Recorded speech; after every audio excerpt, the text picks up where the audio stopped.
Nurhaliza, NIM 18053047, jurusan Pendidikan Ekonomi, Universitas Negeri Padang. Dalam video ini saya akan menyampaikan beberapa materi tentang pengauditan 1, dan video ini adalah salah satu penugasan saya dalam mata kuliah pengauditan 1. Jadi mohon di subscribe, like, dan komen guys. Nah terus jadi maaf ya, jadi tolong banget di subscribe dan komen, di like ada videonya, dah sarannya. Nah jadi dalam video ini ada beberapa materi yang insya Allah akan disampaikan dengan baik oleh saya. Yang pertama itu materi yang akan disampaikan yaitu sifat auditing, perbedaan antara auditing dengan akuntansi, lalu ada aspek ekonomi dalam permintaan audit, yang ketiga ada jasa asuransi, yang kelima ada jenis audit, yang keenam ada jenis auditor, dan yang ketujuh ada akuntan publik bersertifikat atau CPA. Nah, yang pertama itu tentang materi tentang sifat audit. Ya, audit adalah pengumpulan dan evaluasi bukti mengenai informasi untuk menentukan dan melaporkan derajat kesesuaian antara informasi tersebut dengan kriteria yang telah ditetapkan audit yang harus dilakukan oleh orang yang berkompeten dan independen. Nah, ada beberapa istilah dalam urutan yang berbeda dengan yang muncul deskripsi audit tersebut, yaitu yang pertama adalah informasi dan kriteria yang telah ditetapkan. Untuk melakukan audit tentunya itu kita harus tersedia informasi yang dalam bentuk yang telah tuh diverifikasi gitu loh, dan standar tentunya, jadi dapat digunakan oleh auditor untuk mengevaluasi informasi tersebut. Nah, kriteria untuk mengevaluasi informasi juga bervariasi tentunya pada informasi yang sedang diaudit. Untuk informasi yang lebih subjektif, kriterianya lebih sulit ditetapkan. Biasanya auditor dan entitas yang diaudit telah menyepakati kriteria yang akan digunakan sebelum melakukan audit. Nah, lalu yang kedua itu mengumpulkan dan mengevaluasi bukti. Nah, jadi bukti dan evidence adalah setiap informasi yang digunakan auditor untuk menentukan apakah informasi yang diaudit dinyatakan sesuai dengan informasi yang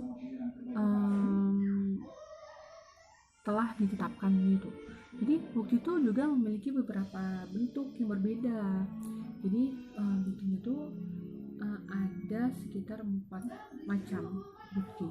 Jadi itu yang pertama itu ada kesaksian lisan dari pihak yang diaudit atau klien ya. Jadi yang kedua itu ada komunikasi tertulis dari pihak lain. Yang ketiga observasi oleh auditor. Yang keempat ada data dan data lain tentang transaksi.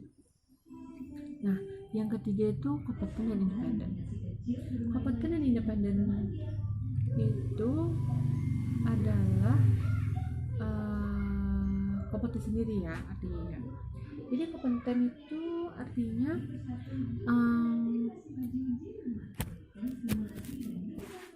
kompeten itu artinya tuh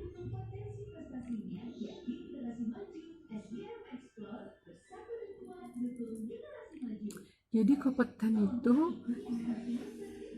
digunakan untuk mengetahui jenis serta jumlah bukti yang akan aman dikumpulkan guna mencapai mental yang independen. Nah, terus independen adalah pemeriksaan yang objektif atas laporan keuangan yang diarsipkan.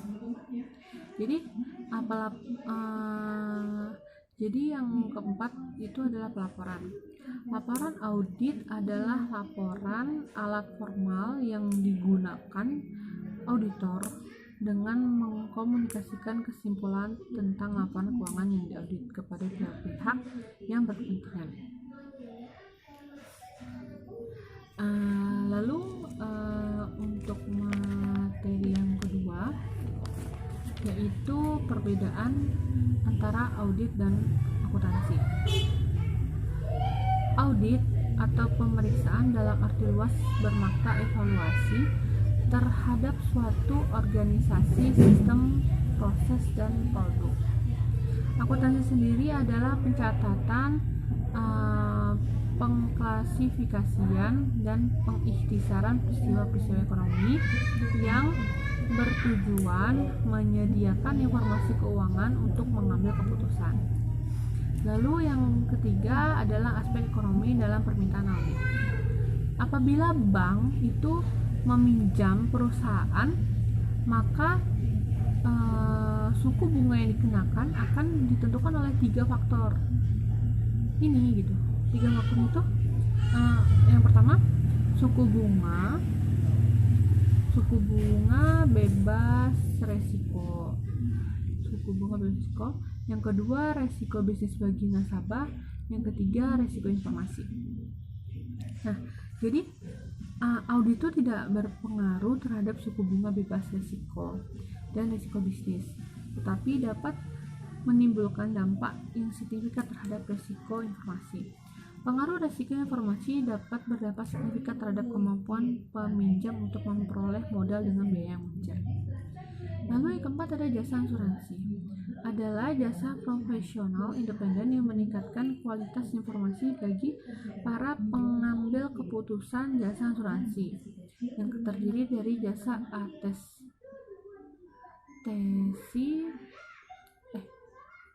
atestasi adalah jenis asuransi di mana KAP mengeluarkan laporan tentang reliabilitas suatu asersi yang diarsipkan pihak lain. Yang kedua ada jasa asuransi lainnya. Yang ketiga ada jasa non asuransi yang diberikan akuntan publik. Lalu ada jenis-jenis auditor. Nah, jenis-jenis auditor itu tuh ada beberapa jenis, yaitu jenis kantor akuntan publik. Kantor akuntan publik ini bertanggung jawab mengaudit laporan keuangan historis yang dipubliskan oleh semua perusahaan terbuka.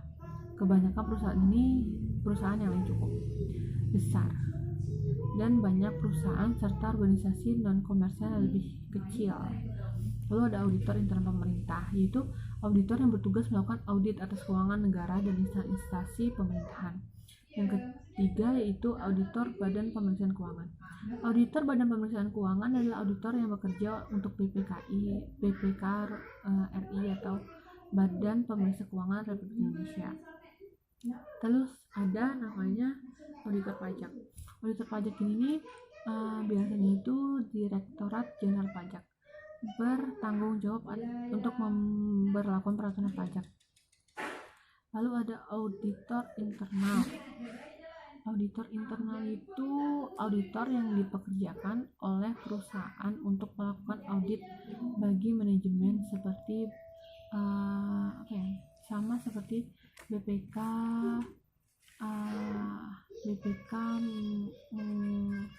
audit DPR. Yang terakhir yang ketujuh yaitu akuntansi publik bersertifikat CPA. Jadi apabila seseorang berencana menjadi akuntan publik atau CPA, harus memahami persyaratan yang dikeluarkan Ikatan Akuntan Publik Indonesia IAPI dan Menteri Keuangan akan sejalan dengan PMK 17/2008. IAPI diberikan tanggung jawab untuk melaksanakan ujian CPA untuk memberikan sertifikat CPA. Nah, jadi sekian penjelasan materi yang dapat saya sampaikan.